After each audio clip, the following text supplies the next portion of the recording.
188. Setelah terjadi kejadian seperti ini, ekspresi keluarga Yerinta tidak terlihat marah sedikit pun. Mereka bertiga. Setelah Raisa siap bermain ponsel, dia dengan pelan berkata, "Irwan ini mengendarai mobil BMW Z4. Jadi dapat diketahui Irwan bukanlah orang miskin." Akhirnya Isabel pun menyadarinya. Terasa sepertinya Yerinta bukanlah seorang yang baik.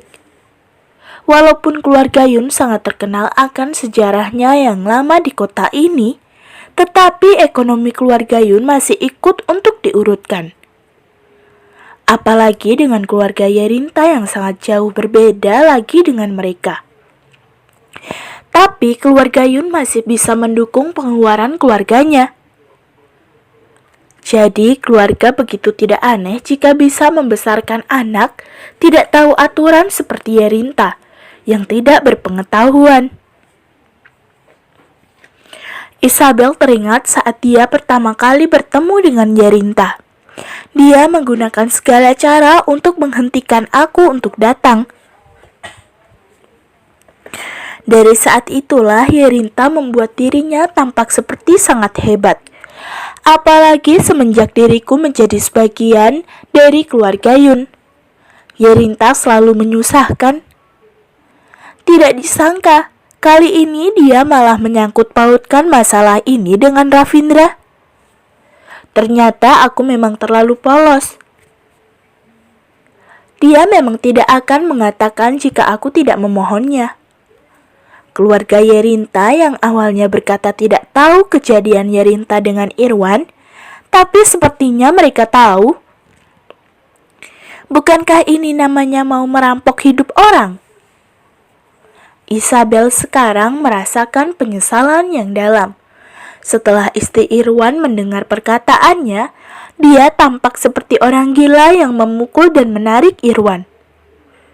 Yerinta awalnya hanya ikut melihat keramaian, tetapi dia perlahan menjadi kasihan dengan Irwan dan ikut bercampur tangan. Terakhir istri Irwan semakin marah. Yerinta tidak menyangka istri Irwan bisa begitu galak. Dia barusan selesai operasi dan karena badannya masih lemah, jadi dia tidak bisa melawannya dan kabur. Istri Irwan melihat Yerinta mau kabur. Apakah mungkin dia membiarkannya pergi? Jadi dia mengejar ke arah Yerinta. Yerinta malah berlari ke arah Isabel.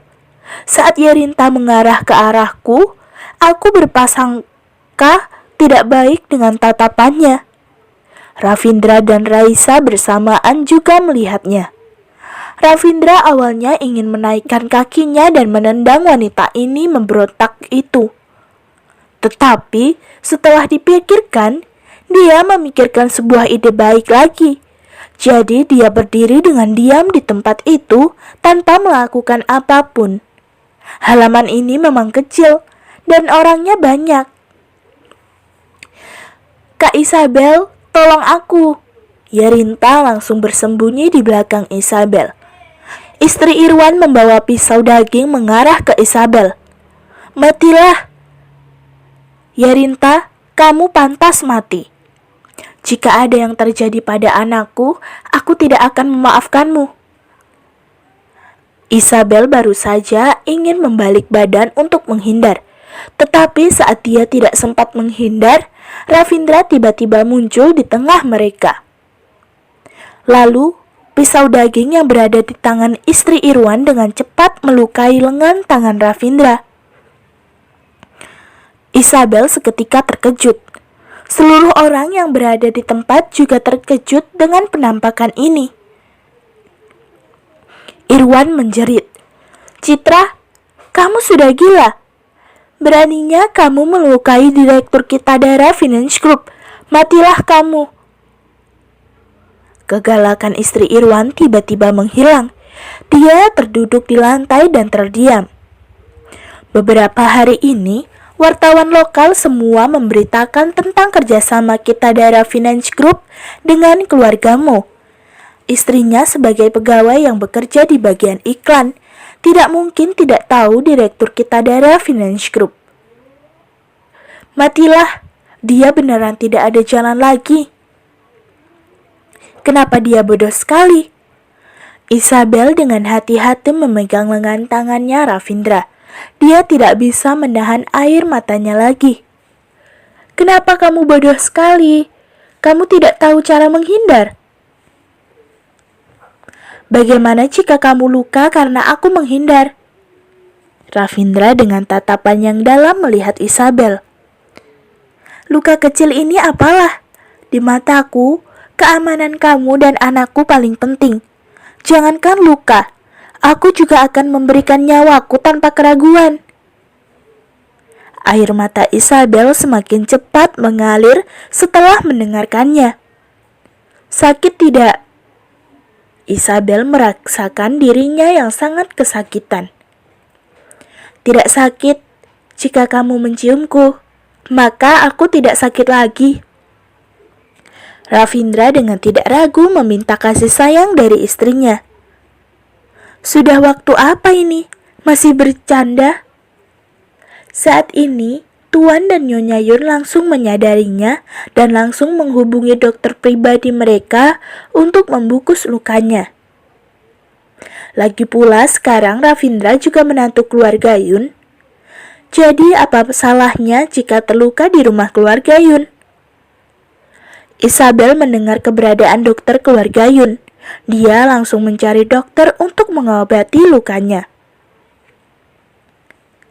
Di dunia ini yang bisa melukai Ravindra hanya dirinya sendiri, dan sepertinya tidak ada orang yang pernah melakukannya hingga tahap ini kan? Ravindra tampak jelas sedang bermain siasat buruk ini untuk mengembalikan Isabel ke sisinya. Hanya dengan acara makan dan nonton film bersama tidak mungkin bisa mendapat kembali Isabel. Tapi memang harus diakui bahwa cara ini memang sangat berguna. Raisa melihat ke belakang badan Isabel yang tampak panik, lalu dengan nada ringan berkata pada Ravindra, "Hati-hati, jangan berlebihan." Ravindra memainkan alisnya tidak menjawab. Dia pastinya memiliki batasan. Saat ini, Isabel membawa dokter lalu dengan gegas mengobati lukanya. Saat mengobatinya, mata Isabel tampak sangat merah dan berdiri di samping. Ravindra pertama kali menggunakan tatapan yang sangat kasihan melihat Isabel. Isabel, aku terluka. Apakah malam ini aku ikut kamu tinggal di rumah keluarga Yun? Isabel terdiam. Semua orang terkejut. Raisa hampir jatuh terpleset di lantai. Lihatlah, kali ini aku datang dengan buru-buru hingga asisten pun luka ku bawa.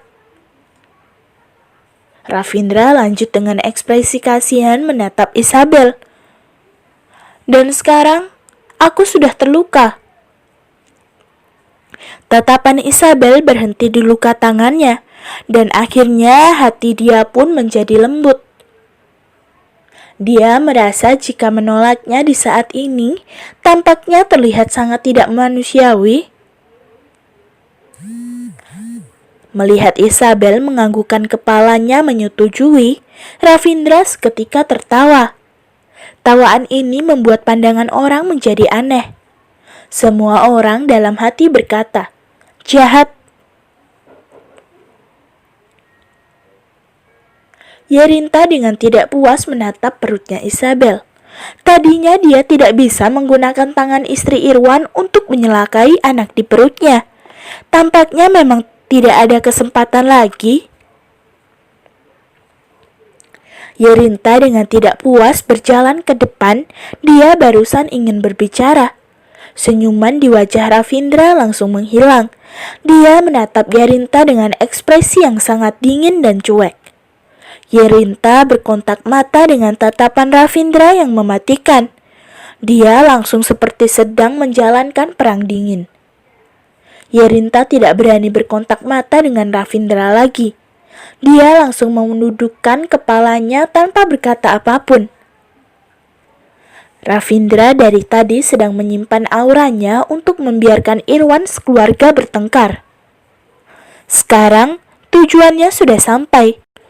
Jadi, dia tidak akan membiarkan badut-badut ini untuk menghabiskan waktunya lagi. Setelah lukanya selesai diperban, saat dia berdiri, auranya akhirnya dikeluarkan dan menyerang semua orang hingga tidak ada yang berani melakukan apapun terhadapnya. Jadi, karena Yerinta kehilangan anak sebelum nikah, bukankah dia tidak memiliki hak untuk menjadi anak di bawah nama ayah dan ibu lagi? Ravindra dengan nada dingin diikuti dengan keyakinan saat bertanya. Betul, Tuan Yun menganggukkan kepalanya dan berkata, aku juga kebetulan ingin membahasnya dengan kalian. Karena terjadi kejadian begitu pada Yerinta, jadi dia tidak bisa menjadi anak perempuan kita lagi. Kebetulan kalian juga di sini. Jadi bawalah Yerinta pulang ke rumah. Aku akan mencari sebuah alasan agar Yerinta tidak terlalu sedih. Ekspresi keluarga Yerinta tampak sangat buruk. Karena Yerinta tidak berhubungan dengan keluarga Yun lagi, maka Isabel tidak perlu menanyakan masalah ini lagi. Apakah sekarang sudah boleh pulang? Ravindra dengan tegasnya menggenggam tangan Isabel berkata, Isabel sangat lelah. Dia butuh istirahat. Siapa yang berani meragukannya jika Ravindra sudah berkata? Jadi mereka meninggalkan Yerinta dan Irwan sekeluarga. Lalu dengan ramai pulang ke rumah. Terhadap cara penyelesaian masalah Yerinta dan Irwan, oh, siapa yang peduli?